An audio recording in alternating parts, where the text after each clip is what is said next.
يلاحظ الذين يؤرخون معارك الأدب فيما مضى أن هذه القضية قد أثيرت من قبل، وقد انقسم الأدباء بين مدافع عن العامية ومدافع عن الفصحى. فهل تعتقدون أن ما يثار الآن حولها هو في الحق قضية تشبه القضايا المزيفة؟ ليست مزيفة مطلقا. اللغة الفصحى هي الطريقة الوحيدة إلى تحقيق الوحدة بين الأمم العربية. إذا كتبت بالفصحى فهمك العرب جميعا من المحيط إلى الخليج كما يقال، وإذا كتبت بالعامية لم يفهمك إلا عامة المصريين، والفصحاء أو أنصار الفصحى يفهمون العامية ولكن يضيقون بها أشد الضيق.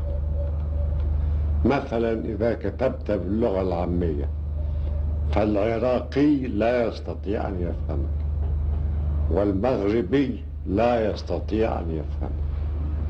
وإذا كتب المغربي بلغته فلن نستطيع نحن أن نفهمه.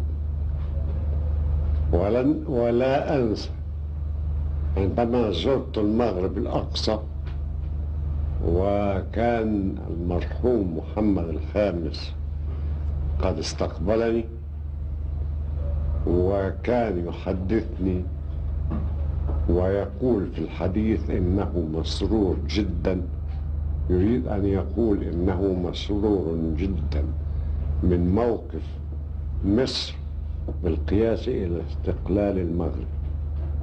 فكان التعبير: نحن مسرورون من الموقف ديالكم أمام قضية الاستقلال. فديالكم هذه لم أفهمها إلا فيما بعد أن سألت عنها، لما خرجت من عند الملك وسألت بعض إخواننا، وأظن أني سألت الأستاذ